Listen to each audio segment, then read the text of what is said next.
الحمد لله نحمده ونستعينه ونستغفره ونؤمن به ونتوكل عليه ونعوذ بالله من شرور أنفسنا ومن سيئات أعمالنا من يهد الله فلا مضل له ومن يضلل فلا هادي له ونشهد أن لا إله إلا الله وحده لا شريك له ونشهد أن سيدنا ومولانا محمدا عبده ورسوله صلى الله تعالى عليه وعلى آله وأصحابه وبارك وسلم تسليما كثيرا أما بعد فأعوذ بالله من الشيطان الرجيم بسم الله الرحمن الرحيم يا أيها الناس إنا خلقناكم من ذكر وأنثى وجعلناكم شعوبا وقبائل لتعارفوا إن أكرمكم عند الله أتقاكم إن الله عليم خبير صدق الله مولانا العظيم۔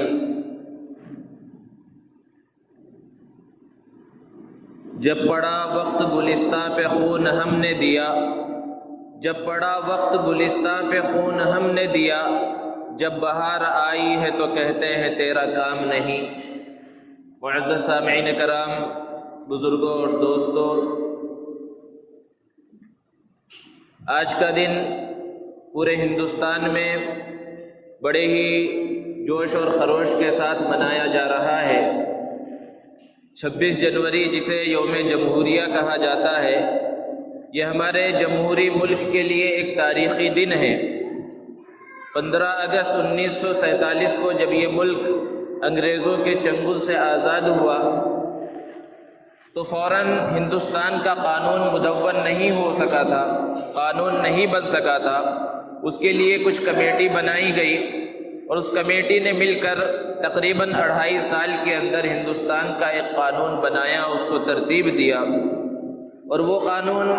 26 جنوری 1950 کو ہندوستان کے اندر نافذ ہوا۔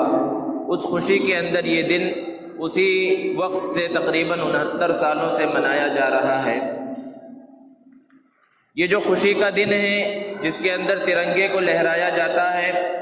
آپس میں لوگ ملاقاتیں کرتے ہیں، مٹھائیاں اور چاکلیٹس تقسیم کیے جاتے ہیں، پروگرام منعقد کیے جاتے ہیں، جلسے جلوس منعقد کیے جاتے ہیں، اور اس کے اندر جو مجاہدین آزادی ہیں، فریڈم فائٹرز ہیں، ان کا تذکرہ کیا جاتا ہے۔ دوستو، اگر ہم کبھی ان پروگرام کے اندر جائیں، ان جلسوں کے اندر شرکت کریں، اور خود مسلمان بھی بہت سارے پروگرام کرتے ہیں اور کرنا چاہیے، کیونکہ ہم جس وطن کے اندر رہتے ہیں اس وطن سے ہر ایک کو محبت ہوتی ہے، اور مسلمان تو اس ملک سے سب سے زیادہ محبت کرنے والا ہے۔ اس ملک کی مٹی سے بھی مسلمانوں کو محبت ہے، اور اس محبت کے واسطے کسی کی سرٹیفکیٹ کی اور کسی کی طرف سے سند کی ضرورت نہیں ہے۔ اگر مسلمانوں کو اس مٹی سے اور اس ملک سے محبت نہ ہوتی تو مسلمانوں نے اس ملک کو آزاد کرانے کے واسطے اپنے جانوں کا نذرانہ نہ پیش کیا ہوتا۔ تو بہرحال اگر آپ ان جلسے جلوسوں کے اندر شرکت کریں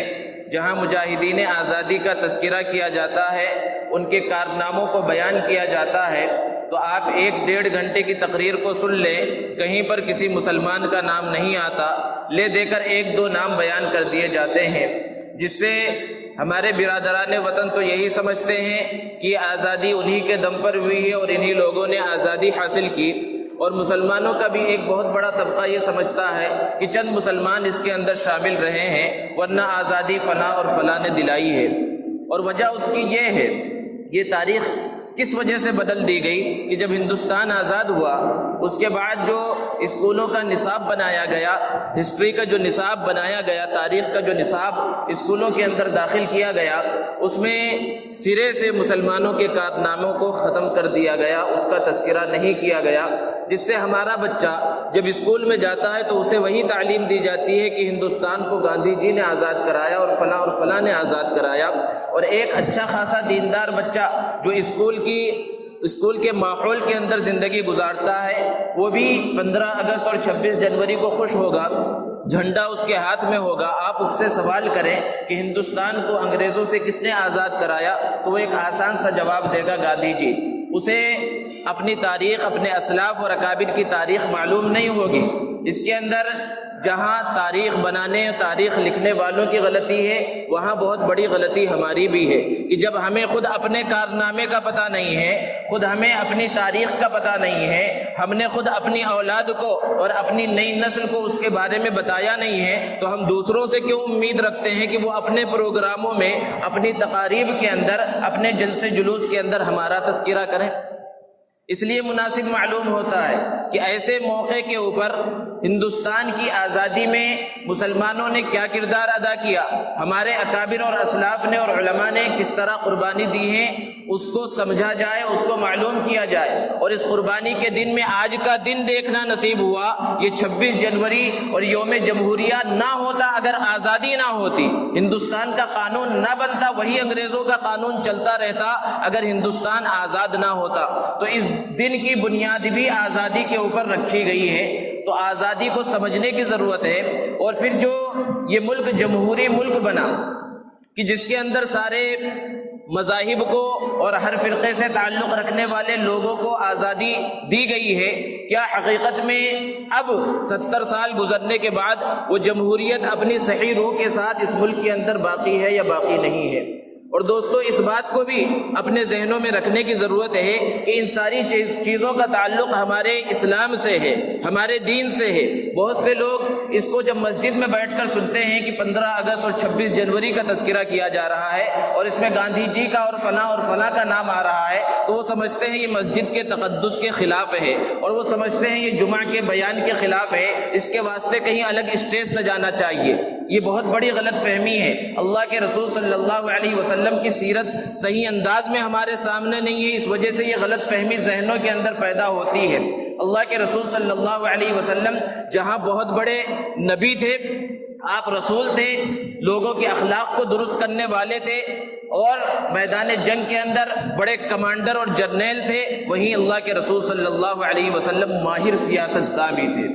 اور اللہ کے رسول صلی اللہ علیہ وسلم نے سیاست کس انداز میں کی ہے، اللہ کے رسول صلی اللہ علیہ وسلم کی سیرت میں موجود ہے۔ اور اگر کوئی یہ سمجھتا ہے کہ دین اسلام ایک الگ چیز ہے اور سیاست ایک الگ چیز ہے، اور سیاست کا اسلام سے اور دین سے کوئی تعلق نہیں ہے، تو نعوذ باللہ ثم نعوذ باللہ، وہ دین اسلام کو گویا کہ یہ سمجھ رہا ہے کہ کامل اور مکمل نہیں ہے، کیونکہ ہم بارہا سنتے ہیں، پڑھتے ہیں کہ اسلام کے اندر سارا نظام بیان کیا گیا ہے، سب کچھ زندگی میں پیش آنے والے مسائل کا اس کے اندر تذکرہ ہے، اشارہ موجود ہے، اور سیاست ایک بنیادی چیز ہے اس زندگی کے اندر۔ اگر سیاست کے احکام اور سیاست کے مسائل قرآن میں نہ بیان کیے گئے، اسلام نے بیان نہ کیا گیا، تو گویا کہ یہ دین نامکمل ہے، یہ اسلام نامکمل ہے۔ اسی کو شاعر نے کہا کہ جدا ہو دین سیاست سے تو رہ جاتی ہے چنگیزی۔ تو بہرحال دوستو، جب جنگ آزادی کی تاریخ بیان کی جاتی ہے تو عام طور پر 1857 سے اس کا تذکرہ کیا جاتا ہے کہ پہلی جنگ آزادی کا آغاز 1857 سے ہوا،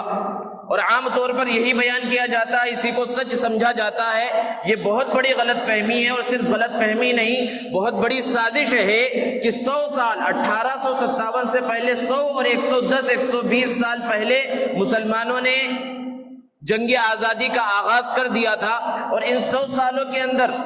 جو مسلمانوں نے قربانیاں دی ہیں، ان قربانیوں کے اوپر پردہ ڈال دیا جائے، وہ اس دنیا کے سامنے اور اس ہندوستان میں بسنے والے باشندوں کے سامنے وہ مسلمانوں کی وہ اکابر کی قربانیاں نہ آ سکے، اس وجہ سے اس 100 سال اور 125 سال کے پورے تذکرے کو چھپا دیا جاتا ہے، اس کو بیان نہیں کیا جاتا، اور کہا جاتا ہے ہندوستان کے اندر انگریزوں سے جنگ آزادی کا آغاز 1857 میں ہوا، حالانکہ اس سے بہت پہلے 100 سال پہلے نواب سراج الدولہ اور شاہ مجنون اور مولوی شریعت اللہ اور حیدر علی اور سلطان ٹیپو اور شاہ اسماعیل شہید اور سید احمد شہید بریلوی رحمہم اللہ، ان لوگوں نے اپنے جانوں کا نذرانہ پیش کیا اور کیسے قربانیاں پیش کی ہیں۔ انگریز تو بہت پہلے ہندوستان میں آ چکا تھا، اور انگریز کے آنے کی تاریخ بھی بڑی عجیب ہے کہ واسکو ڈی گاما ایک شخص تھا، اس نے سب سے پہلے اس ہندوستان کو دریافت کیا، اس علاقے سے گزرتا ہوا یہاں دیکھا کہ یہ تو بڑا اچھا ملک ہے اور یہاں بہت ترقی کی جا سکتی ہے، تجارت میں بھی آگے بڑھا جا سکتا ہے، تو اس نے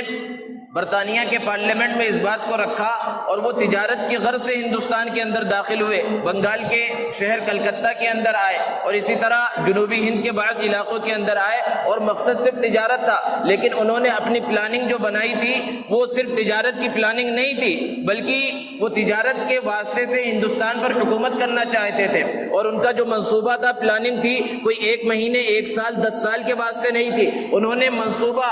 بندی اور پلاننگ اس انداز میں کی تھی کہ ہم ہندوستان میں سینکڑوں سال کے بعد حکومت کریں گے، آہستہ آہستہ ہم ہندوستان کے اوپر قبضہ کریں گے۔ آج ہمارا حال یہ ہے کہ ہم کوئی منصوبہ بندی کرتے ہیں، کوئی پلاننگ کرتے ہیں تو 1 دن کے لیے 2 دن کے لیے چاہتے 1 مہینے میں ہمارا کام ہو جائے، 1 سال میں ہمارا کام ہو جائے۔ ہم لمبی پلاننگ نہیں کرتے، لمبی منصوبہ بندی نہیں کرتے، آگے کے بارے میں ہم لائحہ عمل طے نہیں کرتے۔ یہ ہم سے ہمارے غیروں نے، اصل میں یہ ساری تعلیمات تو ہمیں ملی ہیں، لیکن غیروں نے اس سے اچھی طرح فائدہ اٹھایا ہے اور ہم اس معاملے میں بہت پیچھے چلے گئے ہیں۔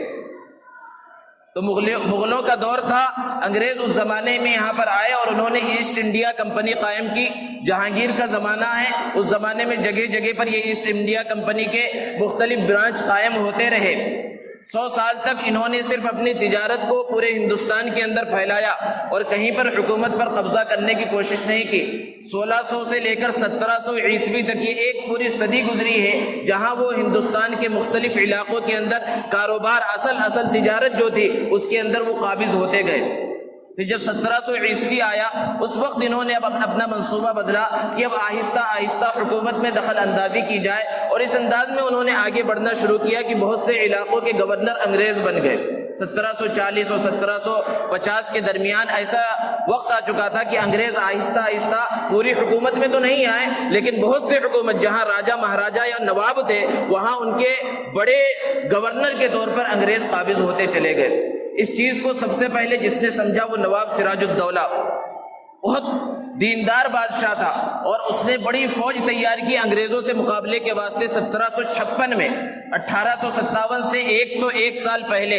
اور پلاسی کے مشہور میدان میں بہت بڑا مقابلہ ہوا، اور سراج الدولہ کی ایسی مضبوط، ایسی طاقتور اور اتنی بڑی فوج تھی کہ مورخین بیان کرتے ہیں اگر صحیح انداز میں مقابلہ چلتا تو بہت دنوں تک دونوں فوجوں میں، انگریزوں میں اور نواب سراج الدولہ کی فوج میں مقابلہ چلتا، اور نواب سراج الدولہ انہیں شکست دے دیتا، اور اسی زمانے میں ہو سکتا ہے انہیں واپس چلا جانا پڑتا اور انگریزوں کو ہندوستان چھوڑ دینا پڑتا۔ لیکن ہر زمانے میں یہ تاریخ رہی ہے کہ اپنوں نے جتنا مسلمانوں کو نقصان پہنچایا ہے، اپنے اندر کے آستین کے سانپوں سے جتنا نقصان ہوا ہے اتنا غیروں سے نقصان نہیں ہوا۔ نواب سراج الدولہ کی فوج کا جو خاص آدمی تھا میر جعفر، وہ بک گیا انگریزوں کے ہاتھوں پر، اور وہ پلاسی کے میدان کے اندر جو بڑی جنگ ہو رہی تھی وہ چند گھنٹوں کے اندر ختم ہو گئی، اور نواب سراج الدولہ نے جام شہادت نوش کیا۔ یہ پہلی شکست تھی مسلمانوں کی اور پہلی جنگ آزادی تھی۔ اس کے بعد چھوٹے موٹے معرکے بہت سارے ہوئے، بہت سی چھوٹی چھوٹی تحریکیں اٹھی انگریزوں کے خلاف جس کے اندر مسلمان شامل رہے، مسلمان اس میں حاکم کے طور پر آگے بڑھتے رہے۔ پھر اس کے بعد دوسری جو جنگ ہوئی وہ سلطان ٹیپو کے والد حیدر علی نے انگریزوں سے مقابلہ کیا۔ پھر حیدر علی کے بعد سلطان ٹیپو اس میدان کے اندر آگے بڑھے اور انگریزوں سے مختلف میدانوں میں، مختلف علاقوں کے اندر مقابلہ ہوتا رہا، اور ایسا نڈر بادشاہ تھا، ایسا نڈر جنرل تھا سلطان ٹیپو، ہر مقابلے میں، ہر میدان میں انگریزوں کو وہ شکست دیتا رہا۔ اور سلطان ٹیپو یہاں ہندوستان کے اندر صرف انگریزوں سے مقابلہ ہی نہیں کر رہے تھے، بلکہ ہندوستان میں جو الگ الگ راجے مہاراجے تھے اور جو نواب تھے ان سب کو متحد کرنے کی بھی کوشش کر رہے تھے کہ اگر یہ سب کے سب متحد ہو جائیں اور ایک بارگی ہر جگہ پر انگریزوں سے مقابلہ کرے تو ان انگریزوں کے اندر یہ طاقت نہیں ہے کہ وہ ہم سے مقابلہ کر سکے۔ لیکن بہت سے علاقوں کے نوابوں کو اور راجوں مہاراجوں کو انگریزوں نے خرید لیا اور وہ انگریزوں کے غلام بن گئے، وہ انگریزوں کے مقابلے میں نہیں آئے، جس کی وجہ سے سلطان ٹیپو جو چاہتے تھے اور جس انداز میں مقابلہ کرنا چاہتے تھے اس انداز میں تو مقابلہ نہ ہو سکا، لیکن جب تک ہوا جس انداز میں ہوا وہ مقابلہ کرتے رہے۔ جس طرح نواب سراج الدولہ کا خاص آدمی اور فوجی، خاص فوجی، اس نے غداری کی تھی، میر جعفر جس کا نام تھا، اور اس کی وجہ سے وہ فتح شکست کے اندر تبدیل ہو گئی تھی۔ اسی طرح سلطان ٹیپو کی فوج کے اندر ایک اور اسی طرح کا غدار اور منافق پیدا ہوا جسے دنیا میر صادق کے نام سے جانتی ہے، اور اس نے غداری کی اور خفیہ باتیں جو ہیں انگریزوں تک پہنچائی، جس کی وجہ سے سلطان ٹیپو شہید رحمت اللہ علیہ اس جنگ کو ہار گئے اور خود بھی انہوں نے جام شہادت نوش کیا۔ اور جنگ سے شہادت سے پہلے ان کا ایک جو مقولہ تھا وہ بڑا مشہور ہوا کہ میں اسی طرح مقابلہ کرتے ہوئے جو ہے ان کے سامنے چاہے مر جاؤں گا یا ہندوستان کو آزاد کرا لوں گا، کہ گیدڑ کی 100 سال کی زندگی سے شیر کی 1 دن کی زندگی بہتر ہے۔ جب سلطان ٹیپو شہید ہو گئے تو اس زمانے میں جو انگریزوں کا جرنیل تھا اس نے یہ بات کہی، اب ہندوستان ہمارا ہے، کوئی ہمارے مقابلے کے اندر نہیں ہے۔ یہ دوسرا بڑا مقابلہ تھا جو انگریزوں سے ہوا۔ اسی زمانے میں تیسری جو بڑی تحریک ہے وہ حضرت شاہ ولی اللہ محدث دہلوی رحمۃ اللہ علیہ کی تحریک ہے۔ یہ تو اسی زمانے میں ہندوستان میں آ چکے تھے اور ہندوستان کے حالات کو دیکھ رہے تھے جب ابھی انگریز 50 سال دور تھے دلی کے تخت و تاج پر پہنچنے کے اوپر۔ اسی وقت یہ سمجھ گئے تھے کہ اگر ان کو ابھی نہ روکا گیا، ان سے صحیح انداز میں مقابلہ نہ کیا گیا، ان کے قدم نہ روکے گئے تو یہ دلی کے تخت و تاج پر پہنچ جائیں گے اور وہاں براجمان ہو جائیں گے۔ انہوں نے 1740 کے آس پاس میں ایسی کتابیں لکھی جس کے اندر کہ کس انداز میں ان انگریزوں سے مقابلہ کیا جائے اور انگریزوں سے فتح حاصل ہو جائے تو پھر کس انداز میں یہاں نظام حکومت قائم کیا جائے۔ ان سب چیزوں کو اپنی مختلف کتابوں کے اندر لکھا، ان کے شاگردوں نے لکھا اور اس انداز میں وہ کام کرتے رہے۔ حضرت شاہ ولی اللہ محدث دہلوی رحمۃ اللہ علیہ نے جس وقت وہ کتاب لکھا، ابھی اس کے 50 سال کے بعد انگریز جو ہے دلی کے تخت پر پہنچے ہیں۔ حضرت شاہ ولی اللہ محدث دہلوی رحمۃ اللہ علیہ کا تو انتقال ہو گیا، لیکن ان کے فرزندوں اور ان کے شاگردوں نے اس کاج کو آگے بڑھایا اور بہت اچھے انداز میں آگے بڑھایا۔ ان کے فرزند حضرت شاہ عبدالعزیز محدث دہلوی رحمۃ اللہ علیہ نے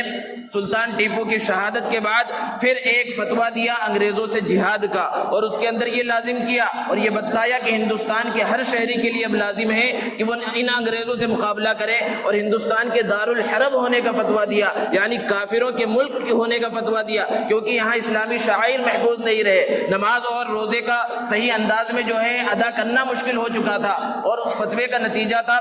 کہ بہت سے لوگ جہاد کے واسطے، انگریزوں سے جہاد کے واسطے تیار ہوئے، اور خصوصاً حضرت شاہ اسماعیل شہید دہلوی، حضرت شاہ اسماعیل شہید رحمۃ اللہ علیہ اور سید احمد شہید بریلوی رحمۃ اللہ علیہ یہ تیار ہوئے، اور اس کے بعد تحریک بالا کوٹ جسے کہا جاتا ہے پورے ہندوستان کا سفر کیا اور ایک بڑی فوج تیار کی، اور بالا کوٹ کے میدان میں انگریزوں سے مقابلہ ہوا، لیکن اللہ کو ابھی ہندوستان کو آزاد کرانا منظور نہیں تھا، اس لیے اس کے اندر بھی مسلمانوں کو اور جو لوگ اس کے اندر شریک تھے وہ سب کے سب جو ہے تقریباً شہید ہوئے۔ حضرت شاہ اسماعیل بھی شہید ہوئے، حضرت سید احمد شہید بھی، وہاں پر انہوں نے جام شہادت کو نوش کیا۔ لیکن اگرچہ انہوں نے شہادت کو نوش کیا، لیکن یہ تحریک بڑی منظم انداز میں چل رہی تھی۔ 1740 کے آس پاس کا وقت ہے جب یہ بالا کوٹ کے اندر شکست ہوئی انگریزوں سے، تو یہ تحریک بہت مضبوط جڑ پکڑ چکی تھی، اور اسی تحریک کی بنیاد تھی کہ مسلمان 1857 جسے غدر کا نام انگریزوں نے دیا، حالانکہ غدر وہ لوگ بولتے ہیں جو انگریزوں کے ایجنٹ ہیں، یہ غدر نہیں تھی۔ غدر کا مطلب ہے کہ غداری کی جنگ، یہ غداری کی نہیں، اپنے ملک کو، اپنی مٹی کو، اپنے وطن کو حاصل کرنے کے لیے جنگ، اسے جنگی آزادی کہنا چاہیے۔ جو لوگ غدر کہتے ہیں وہ غلط فہمی میں کہتے ہیں، یا پھر سازش کا نتیجہ ہے کہ وہ بھی مسلمان بھی اس کو غدر مسلمانوں نے بھی اس کو غدر کہنا شروع کر دیا۔ 1856 کے اندر دلی میں ایک میٹنگ ہوئی جس کے اندر بڑے بڑے علماء شریک ہوئے، جن کے سرخیل تھے حضرت حاجی امداد اللہ مہاجر مکی رحمۃ اللہ علیہ۔ دوستو ذرا تصور کیجئے، شاہ ولی اللہ محدث دہلوی، ہر مکتبہ فکر کے لوگ ان کو مانتے ہیں، حضرت حاجی امداد اللہ مہاجر مکی رحمۃ اللہ علیہ، تمام مکتبہ فکر والے ان کا احترام سے نام لیتے۔ یہ کون لوگ تھے؟ یہ جنگ کے لوگ تھے، یہ میدان کے لوگ تھے، یہ خانقاہوں میں بیٹھنے والے لوگ تھے، یہ درس و تدریس اور مسجد کے مصلی پر کھڑے ہو کر امامت کرنے والے، بیان کرنے والے لوگ تھے۔ ان کو کیا ضرورت پڑی تھی کہ وہ خانقاہوں کو چھوڑ کر اور مسجد اور مدرسے کے گنبد کو چھوڑ کر وہ میدانوں کے اندر آئے، مقابلہ کیا؟ کیونکہ وہ سمجھتے تھے کہ اگر انگریز اسی طرح ہندوستان میں رہا تو ہندوستان کے اندر لوگوں کا رہنا اور خصوصاً مسلمانوں کا رہنا بہت مشکل ہو جائے گا، اس لیے انہوں نے خانقاہوں کو چھوڑا، مسجدوں اور مدرسوں کو چھوڑا اور میدان کے اندر آئے۔ وہ جو میٹنگ ہو رہی تھی، سارے ہندوستان سے بڑے بڑے علماء دلی کے اندر 1856 میں شریک ہوئے، جس کے اندر یہ بات ہوئی کہ اب فیصلہ کن جنگ انگریزوں سے لڑی جائے۔ وہاں پر کسی نے یہ بات کہی کہ ہماری تو اتنی طاقت نہیں ہے، اتنے افراد نہیں ہیں، ہم کیسے مقابلہ کریں گے؟ اس وقت حضرت قاسم نانوتوی رحمۃ اللہ علیہ بانی دارالعلوم نے اس وقت کہا تھا کیا ہماری طاقت اور ہماری تعداد اصحاب بدر سے بھی کم ہے؟ یہ کہنا تھا کہ لوگوں کے اندر جوش اور ولولہ پیدا ہو گیا، اور پھر اسی کے نتیجے میں 1857 کے اندر بڑی جنگ آزادی ہوئی، اور دو محاذوں کے اوپر یہ جنگ 1857 میں لڑی گئی۔ ایک محاذ تھا شاملی کا میدان اور دوسرا تھا امبالہ کا میدان۔ امبالہ کے میدان میدان میں وہاں جو مقابلہ کر رہے تھے اور سرخیل تھے وہ حضرت مولانا جعفر تھانیسری رحمۃ اللہ علیہ اور ان کے احباب تھے، اور شاملی کے میدان کی کمان سنبھال رہے تھے حضرت حاجی امداد اللہ مہاجر مکی رحمۃ اللہ علیہ، اور اس کے اندر مولانا رشید احمد گنگوہی، مولانا قاسم نانوتوی اور اسی طرح حافظ ضامن شہید رحمۃ اللہ علیہ، یہ سب کے سب مقابلے کے اندر تھے، اور مسلمانوں کی ایک بڑی تعداد تھی، بہت بڑی تعداد مسلمانوں کی اس جنگ کے اندر شامل تھی، بڑے بڑے علماء اس جنگ کے اندر شامل تھے، لیکن اس جنگ کے اندر بھی جس انداز میں مسلمانوں کو فتح ہونی چاہیے تھی اس انداز میں فتح نہیں ہوئی، کیونکہ انگریزوں کے مقابلے میں تعداد بھی بہت کم تھی، ہتھیار بھی بہت کم تھے، طاقت بھی بہت کم تھی۔ حضرت حافظ ضامن رحمۃ اللہ علیہ شہید ہوئے، اسی طرح حضرت مولانا قاسم نانوتوی رحمۃ اللہ علیہ زخمی ہوئے، مولانا رشید احمد گنگوہی رحمۃ اللہ علیہ کو گرفتار کیا گیا، سہارنپور کے جیل کے اندر ڈال دیا گیا، بڑے بڑے علماء کو گرفتار کیا گیا، اور جو امبالہ کے اندر جنگ لڑی جا رہی تھی مولانا جعفر تھانیسری رحمۃ اللہ علیہ کو گرفتار کیا گیا، ان کے 2 ساتھیوں کو ساتھ میں گرفتار کیا گیا، اور بڑے مسلمانوں کو الگ گرفتار کیا گیا، 3 سردار کے طور پر تھے تو انہیں پھانسی کی سزا سنائی گئی۔ جب انگریز کے جج نے پھانسی کی سزا سنائی اور پھانسی کے واسطے انہیں لے جایا جانے لگا تو ذرہ برابر چہروں پر خوف اور ڈر کا نام و نشان نہیں ہے، مسکرا رہے ہیں۔ انگریز جرنیل نے پوچھا تمہیں ڈر نہیں لگتا؟ تو انہوں نے کہا ہم تو اسی دن کے واسطے سب کچھ کر رہے ہیں، شہادت ہمارے لیے محبوب چیز ہے۔ تو انگریز جرنیل نے کہا کہ اچھا اس سے تمہیں خوشی مل رہی، ہم تمہیں خوشی دینا نہیں چاہتے، ہم تمہیں پھانسی نہیں دیں گے۔ پھانسی کے آرڈر کو کینسل کر دیا اور انہیں کالا پانی بھیج دیا گیا۔ کتابیں موجود ہیں کس انداز میں انہیں سخت سزائیں وہاں کالا پانی کے اندر تینوں علماء کو اور دیگر مسلمانوں کو الگ الگ مقامات پر دی گئی۔ تو بہرحال اس جنگ کے اندر اگرچہ مسلمانوں کو فتح حاصل نہیں ہوئی اور ہندوستان کے باشندوں کو فتح حاصل نہیں ہوئی، انگریز فتح یاب ہو گیا، لیکن انگریز بہت پریشان تھا۔ وہاں پر برطانیہ میں جب یہ بات پہنچی کہ ہر تھوڑے تھوڑے دنوں میں ایک نئی تحریک کا آغاز ہوتا ہے، نئی تحریک جنم لیتی ہے اور مسلمان اس میں سب سے آگے ہیں، آخر وجہ کیا ہے؟ اگر اسی انداز میں تھوڑے تھوڑے دنوں میں یہ مقابلے پر آتے رہے تو ہماری حکومت مضبوط نہیں ہو سکے گی۔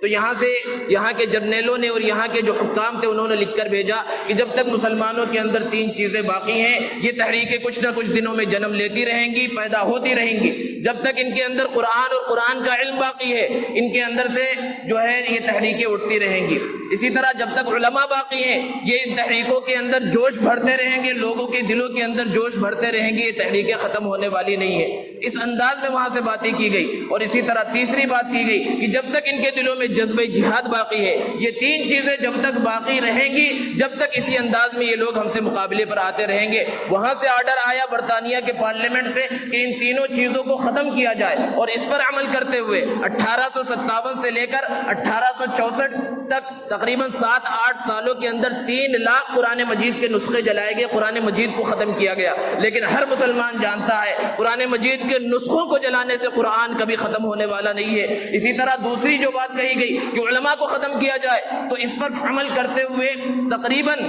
تاریخ بتاتی 51,000 علماء کو شہید کیا گیا، پھانسی پر لٹکایا گیا، اور عام تعداد میں مسلمانوں کی تعداد لاکھوں میں ہے، اور دوسرے بھی باشندگان وطن کو اس انداز میں مارا گیا۔ اور علماء کے نام پر صرف یہ ضروری نہیں تھا کہ جو عالم ہو اسے ہی مارا جا رہا ہے، بلکہ جس کی بھی عالموں جیسی شباہت ہے، جو کرتا پیجامہ پہنے ہوا ہے، جس کی داڑھی ہے، اسے عالم سمجھ کر تاریخوں کے اندر لکھا ہوا ہے کہ دلی سے لے کر پڑوس ملک پشاور کے علاقے تک جو ہزاروں کلومیٹر کا فاصلہ ہے، وہاں پر ہر درخت کے اوپر علماء کی اور مسلمانوں کے جو ہے جسموں کو درختوں سے پھانسی دی گئی۔ اس انداز میں جگہ جگہ پر ان کے اوپر ظلم کیا گیا۔ اور تیسری چیز ختم کرنے کے واسطے، جذبہ جہاد کے ختم کرنے کے واسطے مسلمانوں کے درمیان سے کچھ ایسے لوگوں کو منتخب کیا گیا جو لوگوں کے دلوں سے جذبہ جہاد کو ختم کر دے اور جہاد کے حرام ہونے کا فتویٰ دے۔ ان میں سر فہرست ملعون مرزا غلام احمد قادیانی ہے، جس کے ذریعے انگریزوں نے اسے پیدا کیا، انگریزوں نے اسے تیار کیا، اور سب سے بڑا مقصد اس زمانے میں جہاد کے، انگریزوں سے جہاد کے حرام ہونے کا فتویٰ تھا، اس نے وہ دیا اور لوگوں سے کہا کہ انگریز ہمارے محسن ہیں، ان سے جہاد کرنا، ان سے لڑنا حرام ہے، اور ان سب چیزوں تک وہ محدود رہتا تو ایک بات تھی۔ اس سے آگے بڑھ کر ختم نبوت پر ڈاکہ ڈالا، اور اس زمانے میں ایک نئے فرقے کا وجود ہوا جسے کہا جاتا ہے قادیانی، اور جو مسلمان ہے ہی نہیں، اور یہ عقیدہ رکھنا یہ کسی مکتب فکر کا اور مسلک کا اختلافی مسئلہ نہیں ہے، تمام مکاتب فکر، تمام مسالک اور تمام مشارب کا یہ متفقہ فیصلہ ہے کہ یہ جو قادیانی ہے یہ کافر ہے، دائرہ اسلام سے خارج ہے۔ ہم سمجھتے ہیں حیدرآباد میں رہ کر اور اپنے علاقوں میں رہ کر کہ یہ وبا پھیلی ہوئی نہیں ہے، حالانکہ ان کی محنتیں ابھی بھی بہت مضبوط اور منظم انداز میں سوشل میڈیا کے ذریعے اور دوسرے ذرائع کے ذریعے بہت منظم انداز میں چل رہی ہے۔ تو ہمیں ہر جگہ پر، ہر موڑ پر بہت زیادہ چوکنا رہنے کی ضرورت ہے۔ تو بہرحال پھر اس کے بعد سب سے بڑی جو تحریک ہے جسے تحریک ریشمی رومال کہا جاتا ہے اور جس کے سرخیل ہیں شیخ الہند مولانا محمود حسن دیوبندی رحمۃ اللہ علیہ اور ان کے رفقائے کار، اور 30 سال تک یہ تحریک چلتی رہی۔ ریشمی رومال کی تحریک کا مطلب کیا ہے کہ ریشمی رومال کے اندر خطوط کے ذریعے، اور وہ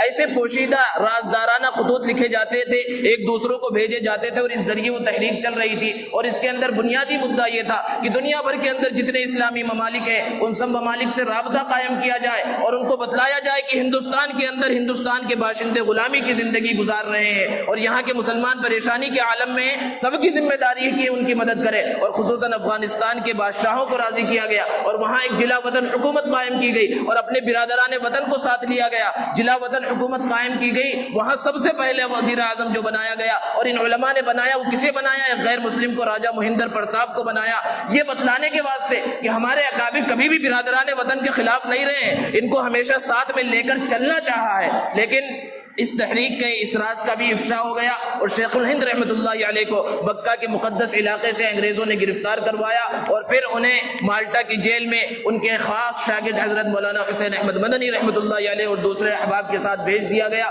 اور بہت سارے مظالم ہوئے۔ اور پھر جب وہ چھوٹ کر آئے اور بمبئی کے ریلوے اسٹیشن پر جب اترے ہیں، وہ ہزاروں کا مجمع تھا ان کے استقبال کے واسطے، ان استقبال کرنے والوں میں گاندھی جی بھی شامل تھے۔ اور پھر اس 1919 یا 1920 کا یہ وقت ہے، اسی وقت جمعیت علماء ہند کا بھی قیام عمل میں آیا اور پھر نئے انداز میں اس تحریک آزادی کا آغاز کیا گیا، جس کے اندر مولانا محمد علی جوہر، مولانا شوکت علی گوہر اور اسی طرح مفتی کفایت اللہ اور بڑے بڑے علماء نے اس کے اندر حصہ لیا اور نئے انداز میں کوشش کی، جس کی وجہ سے 1947 15 اگست کو ہمارا یہ ملک آزاد ہوا۔